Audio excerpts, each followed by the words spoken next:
మన హాస్పిటల్ చాలా ఒక గొప్ప మెడిసిన్ని, లేకపోతే దాన్ని ఏమనాలో మరి ప్రొసీజర్ అనాలో, డయాబెటిక్ పేషెంట్స్ కోసం కనిపెట్టారు. అది త్వరలోనే పేషెంట్స్ గనక అందుబాటులోకి వస్తే వాళ్ళందరూ డయాబెటిక్లు అందరూ కూడా మనలాగే మంచిగా అయిపోతారు మామూలు పర్సన్స్ లాగా అని చెప్పేసి. బట్ ఆ రీసెర్చ్ మధ్యలో ఆగిపోయిందా, లేకపోతే పేషెంట్స్ వరకు రావడానికి ఇంకా టైం ఉందా సార్? ఎప్పుడు వస్తుంది అసలు? అంటే ఇది చాలా పెద్ద స్టోరీ ఏమని చెప్పాలంటే షార్ట్గా, డయాబెటీస్ అనేది 3 రకాలు ఉంటాయి అన్నమాట. Okay. Type 1, type 2, type 3. Type 1 అంటే జనరల్గా చిన్న పిల్లల్లో వస్తుంది, బాడీలో ఇన్సులిన్ సెల్స్ తగ్గిపోయి వస్తుంది అన్నమాట. Type 1 to age of 15 years we're seeing type 1. Type 2 అంటే ఓల్డర్ ఏజ్ గ్రూప్ వస్తుంది, వాళ్ళలో ఇన్సులిన్ మామూలుగా ఉంటుంది కానీ ఇన్సులిన్ రెసిస్టెన్స్ వస్తుంది, అంటే బాడీలో ఇన్సులిన్ ఉన్నా కూడా ఇన్సులిన్ ఎఫెక్ట్ రాదు. ఇది టైప్ 2. ఇది కామన్గా మనం చూసేదంటే టైప్ 2. టైప్ 3 అంటే ప్యాంక్రియాస్ చెడిపోయి ఇన్సులిన్ సెల్స్ ఉన్నా కూడా అవి ఇన్సులిన్ బయటకు రాకుండా డిస్ట్రక్షన్ ఆఫ్ ద ప్యాంక్రియాస్ వల్ల వస్తుంది. దిస్ టైప్ 3 అంట. So type 1, type 2, type 3. ఇప్పుడు అన్నిటికీ కూడా మెడిసిన్స్ ఇస్తుంటాము, ఇన్సులిన్ ఇస్తుంటాము, కంట్రోల్ సరిగా ఉండకపోవచ్చు అన్నమాట. మేమంటే ఈ ఏరియాలో చాలా ఒక 15 yearsగా మీరు చెప్పిన రీసెర్చ్ చేస్తున్నాము. ప్రాక్టికల్గా బయటకి ఇంకా అంటే సమ్ గవర్నమెంట్ రెగ్యులేషన్స్ వల్ల అది క్లియర్ అయిన తర్వాత వస్తుంది. ఒకటి ఫస్ట్ ఏమంటే టైప్ 1కి ఏం చేస్తున్నామంటే ఐలెట్ సెల్ ట్రాన్స్ప్లాంటేషన్ చేస్తున్నాం. అంటే వేరే వాళ్ళ నుంచి ఆ ఐలెట్ సెల్ తీసుకొని ఆ ఐలెట్ సెల్స్ని టైప్ 1 డయాబెటిక్స్కి ఒక బ్యాగ్ ఉంటుంది, తెరసైడ్ బ్యాగ్, ఆ బ్యాగ్లో పెట్టి జస్ట్ స్కిన్ కింద పెట్టేస్తాం.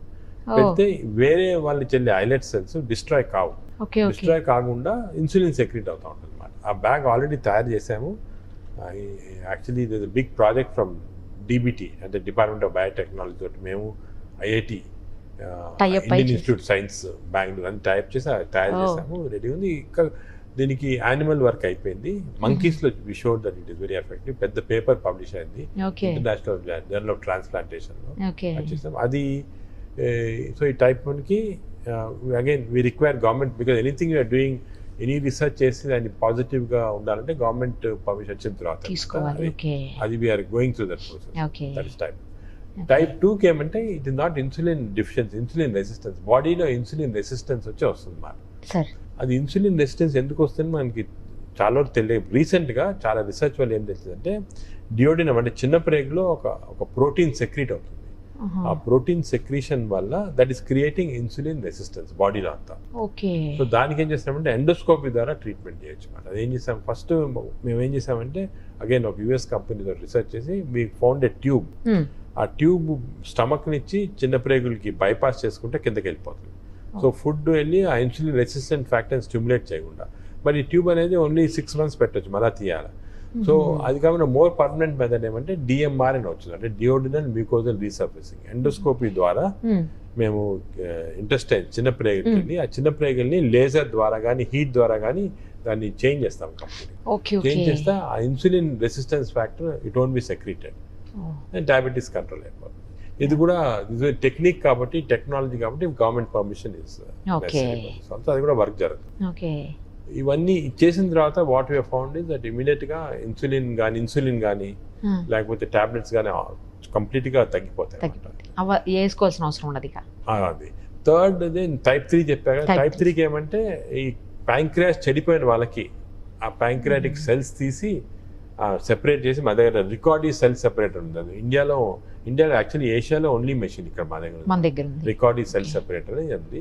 ఆ రికార్డీ సెల్ సెపరేటర్ తోటి మేము ఆ స్పెషలైజ్డ్ ఇన్సులిన్ సెల్స్ని కంప్లీట్ సెపరేట్ చేసి దాన్ని ఒక స్పెషల్ కెథెటర్ ద్వారా లివర్కి ఇస్తాం.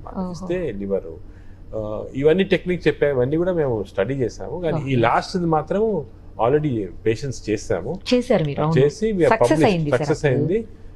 మేజర్ పబ్లికేషన్ కూడా వచ్చింది, published in journal where you're treated. అది చేస్తున్నాం ఇప్పుడు ప్రస్తుతం. సో టైప్ 3 చేస్తున్నాము. అది ఎలా చేస్తుంది, గవర్నమెంట్ పర్మిషన్ ఉంది. We went through all the government. But type 3 చాలా తక్కువ మందికి ఉంటుంది. పోయిన వాళ్ళు తక్కువ మంది టైప్ 3 వాళ్ళకి. Now we're very effectively doing. మేజర్గా ఉండే టైప్ 2, సెకండ్ టైప్ 1. టైప్ 1 చిల్డ్రన్లో ఉంటుంది మాట. ఈ చిల్డ్రన్ టైప్ 1 కూడా తొందరలో వచ్చేస్తుంది చాలా ట్రాన్స్ప్లాంట్. ఐఎమ్ షూర్ పర్మిషన్స్, ఎందుకంటే ఈ టైప్ 2 ఇంకా కొద్దిగా we have to discuss with the government and all that. కానీ ఇవన్నీ వస్తే చాలా పెద్ద హెల్ప్ అవుతుంది సార్. అసలు అంటే కూడా మెడికల్ రీసెర్చ్ అనేది చాలా స్లో. అంటే కొన్నిసార్లు మీరు వినుంటారు కొన్ని ఇప్పుడు ఇన్సులిన్ డిస్కవరీ 1910లో వచ్చి 1930లో అసలు బయట, అంటే 20 years పట్టింది బయటకు రావడానికి. అలాగా చాలా డిస్కవరీస్ ఏమంటే 20 years 30 years అంటే ఓపిక ఉండాలంతే. బట్ మా duty is to do this research and స్లోగా ఒక జనరేషన్ కాకపోయినా సెకండ్ జనరేషన్ కన్నా ఒక నాలెడ్జ్ పైన, knowledge science is built on bricks. ఇప్పుడు నేను ఒక బ్రిక్ వేస్తాను, ఇంకో బ్రిక్ వేస్తాను, అంతా బిల్డింగ్ తయారు.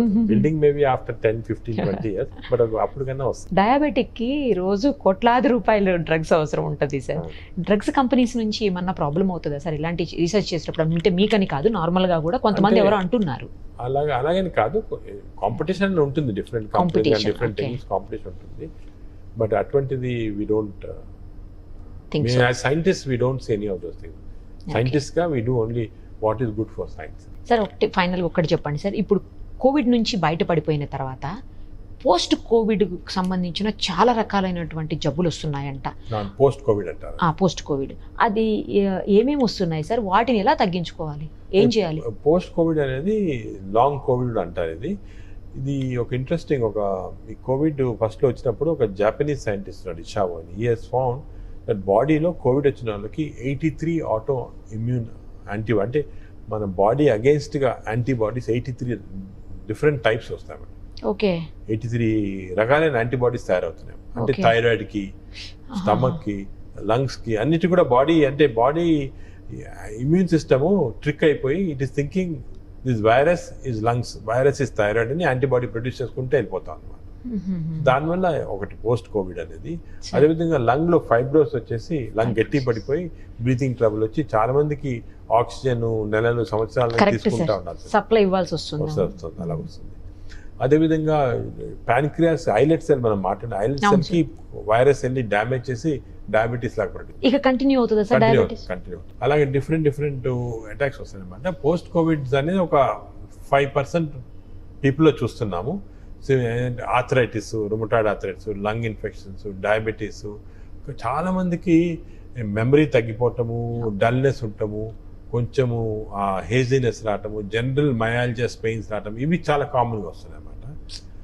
ఇవి ఎన్ని రోజులు ఉంటాయని తెలియటం లేదు, కానీ హోప్ఫుల్లీ ఇవి కూడా తొందరలో పోవాలన్నమాట. కానీ లంగ్ సివియర్ ఇన్ఫెక్షన్ వచ్చిన వాళ్ళకి లంగ్ డ్యామేజెస్ కంటిన్యూ, ఒక 5% వాళ్ళకి లంగ్ డ్యామేజ్ అలా కంటిన్యూ అవుతా ఉంది. ఇక లైఫ్ అంతా ఉంటుంది, లైఫ్ అంతా ఉంటుంది.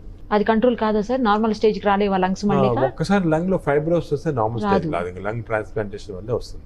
అది చాలా తక్కువ పర్సెంటేజ్. ఇప్పుడు ఈ డయాబెటీస్ పరిస్థితి ఏంటి సార్? ఈ డయాబెటీస్ వచ్చిన వాళ్ళకి చాలా మందికి ట్రాన్సియెంట్ వస్తూ ఉంది. అంటే ఆ కరోనా ఉన్నప్పుడు, కోవిడ్ డిజీజ్ ఉన్నప్పుడు సివియర్ డయాబెటీస్ తగ్గిపోతా ఉంది. కొంతమందికి లాంగ్ టర్మ్, అంటే ఇంతవరకు ఇప్పుడు ఇది only 2 years old, 1.5 years old కదా, ఇంతవరకు 1.5 years దాకా కొంతమందికి వస్తా ఉంది. లేటర్ ఆన్ స్టేజెస్ పోతుందని చూడాలి. కొంతమందికి మధ్యలో ఒక 1-2 months తగ్గిన సందర్భాలు కూడా ఉంటాయి. చాలా మందికి వచ్చి తగ్గిపోతుంది. అంటే మనం తీసుకునే ఫుడ్ ఏమైనా కంట్రోల్ చేస్తే? అలాగేం లేదు, అదేం లేదు. కానీ జనరల్ ప్రికాషన్స్ తీసుకోవాలంటే ఎక్సర్సైజ్, హెల్తీ ఫుడ్ అవి ఇంపార్టెంట్. ఎక్సర్సైజ్ తగ్గించేసి, స్వీట్స్ తగ్గించాలా, ఎక్సర్సైజ్ చాలా important. Exercise is very important. Diabetic వాళ్ళకి మెయిన్ ఎక్సర్సైజ్ ఇంపార్టెంట్. ఎక్సర్సైజ్ చాలా ఇంపార్టెంట్. జనరల్ గా కూడా ఎక్సర్సైజ్ బాడీ చాలా ఇంపార్టెంట్. దానివల్ల మనం చాలా several diseases we can avoid. దానికి కంపల్సరీ ఎవ్రీబడి 45 minutes అన్న ఎవ్రీడే, మార్నింగ్ అని ఈవినింగ్ అని ఎప్పుడు టైం పెడితే ఎక్సర్సైజ్ అంటే ఏదో నేను నడుస్తున్నా రోజంతా ఇంట్లో నడుస్తున్నా అది కాదు. ఒక brisk walk 45 minutes 7 kilometers 6 kilometers cover చేయాలి. That is the correct exercise. Brisk exercise చేస్తే బాడీలో సర్క్యులేషన్ ఇంప్రూవ్ అయ్యి ఓవరాల్ గా అన్ని ఇంప్రూవ్. సార్ ఒక్కసారి డయాబెటిక్ అయిన తర్వాత వాళ్ళు మళ్ళీ నార్మల్ పర్సన్స్ అయ్యే అవకాశం ఉంటుందా అసలు ఉండదా? ఫర్ ఎగ్జాంపుల్ డయాబెటిక్ చాలా ఒబీస్ అయిపోయి రాంగ్ ఫుడ్ తీసుకొని, స్వీట్స్ ఎక్కువ తీసుకొని, డ్రింక్స్ తీసుకొని డయాబెటిక్ అయ్యారనుకోండి, ఆ same person if he decreases weight, changes his food habits, he can come back to normal. Weight లేకుండా కూడా కొంతమంది అవుతుంటారు కదా సార్. లీన్ డయాబెటీస్, అది వేరే కారణాలు ఏమన్నా, ఈటింగ్ హ్యాబిట్స్ అవన్నీ చూసుకోవాలి మనం. అంటే డయాబెటీస్ లో కొన్ని ఇర్రివర్సిబుల్ ఫ్యాక్టర్స్ ఉంటాయి, రివర్సిబుల్ ఫ్యాక్టర్స్. అవునా? ఈ రివర్సిబుల్ ఫ్యాక్టర్స్ మనం అన్ని కంట్రోల్ చేయొచ్చు. ఒక డయాబెటిక్ మా దగ్గరికి వస్తే ఫస్ట్ మేము ఏం చూస్తాము, దీనికి what are the reversible factors అని. ఈ రివర్సిబుల్ ఫ్యాక్టర్స్ అన్ని మ్యాప్ అవుట్ చేసి ఇవి రివర్స్ చేసేస్తే కొంతమందికి నార్మల్గా వచ్చేస్తారు. కొన్ని ఇర్రివర్సిబుల్ ఫ్యాక్టర్స్ ఉన్న వాళ్ళకి డ్రగ్స్ కానీ ఎక్సర్సైజ్ కానీ అవన్నీ అవసరం. చాలా విషయాలు షేర్ చేశారు సార్. మళ్ళీ డయాబెటీస్ మీద పెద్ద రీసెర్చ్ జరుగుతుంది కాబట్టి నాకు మళ్ళీ మీరు ఇంకొకసారి అవకాశం ఇవ్వాలి మొత్తం డీటెయిల్డ్గా మీతో మాట్లాడేదానికి. Thank you sir. ఈ వీడియో కానీ మీకు నచ్చినట్లయితే లైక్ చేయండి, షేర్ చేయండి, మీ అభిప్రాయాన్ని కామెంట్ రూపంలో తెలియజేయండి. అలాగే మరిన్ని వీడియోస్ కోసం మా ఛానల్ను సబ్స్క్రైబ్ చేసుకోండి.